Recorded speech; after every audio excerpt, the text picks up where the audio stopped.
এই যে পেছনে দুটো টিভি দেখতে পাচ্ছেন, একটা হচ্ছে ব্রাভিয়া 3 আর একটা হচ্ছে ব্রাভিয়া 5। দুইটাই 55 ইঞ্চি, দুইটাই সনি গুগল টিভি। দামের পার্থক্য কিন্তু 1 লাখ টাকারও বেশি। তো টিভি এ আর বি কোনটা ব্রাভিয়া 3, কোনটা ব্রাভিয়া 5, এটা আপনাদেরকে বলতে হবে, কমেন্টে জানাবেন। কালার দেখে আপনার কাছে কোনটা ভালো লাগতেছে। না জেনে শুধু বাজেট বেশি থাকে বলে যদি দামি টিভিটা কিনে ফেলেন, তাহলে আপনি টাকা তো নষ্ট করবেনই, সাথে পস্তাবেন।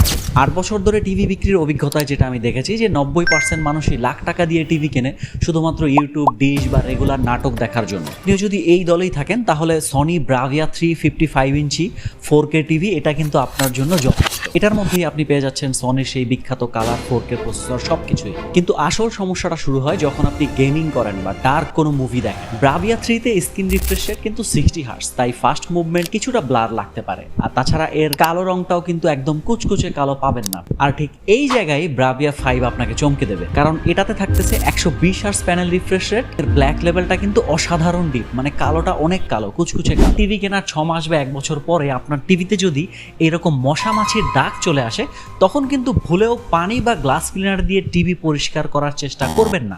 আর টিভি কিন্তু ওয়াটারপ্রুফও হয় না, গ্লাস ক্লিনার তো একেবারে হারাম টিভির জন্য। আমরা আমাদের শোরুমের টিভিগুলো পরিষ্কার করতে ব্যবহার করি ক্লিন কোরের অপটিক শিল্ড একটা স্প্রে, মাইক্রোফাইবার কাপড়ে স্প্রে করে তারপর টিভিটাকে আলতোভাবে মুছলে টিভিটা একদম নতুনের মতো পরিষ্কার হয়ে যাবে।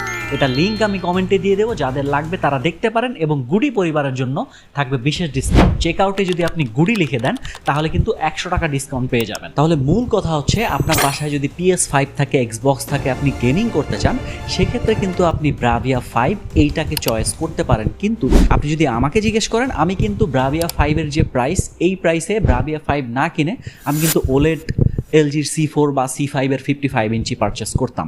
এখন আপনার মনে প্রশ্ন যে কোনটার প্রাইস কত? ব্রাভিয়া 5 এর প্রাইস হচ্ছে এখন 2.5 লাখ টাকা, আর ব্রাভিয়া 3 এর প্রাইস হচ্ছে 1,32,000 টাকা। কিন্তু কালারের ডিফারেন্সটা তো আপনারা দেখতেই পাচ্ছেন। এখন প্রশ্ন জাগতেছে কোনটা ব্রাভিয়া 3, এ নাকি বি? হ্যাঁ, এ হচ্ছে ব্রাভিয়া 3 এই পাশের টিভিটা, আর বি হচ্ছে ব্রাভিয়া 5। নর্মালি মুভি, নাটক এইসব দেখেন রেগুলার ইউজের জন্য ব্রাভিয়া 3 কিন্তু দারুণ একটা চয়েস। এবং এলইডি সেগমেন্টে আপনি এলজি বলেন, স্যামসাং বলেন, যেই ব্র্যান্ডই বলেন, ব্রাভিয়া 3 এর কোয়ালিটি কিন্তু অন্য কোনো ব্র্যান্ডের এলইডি দিতে পারবে না, এটা আবার শিওর। আপনি টিভি কেনার সময় কি দেখে টিভি কেনেন? ব্রাইটনেস, কালার নাকি সাউন্ড? কমেন্টে জানান।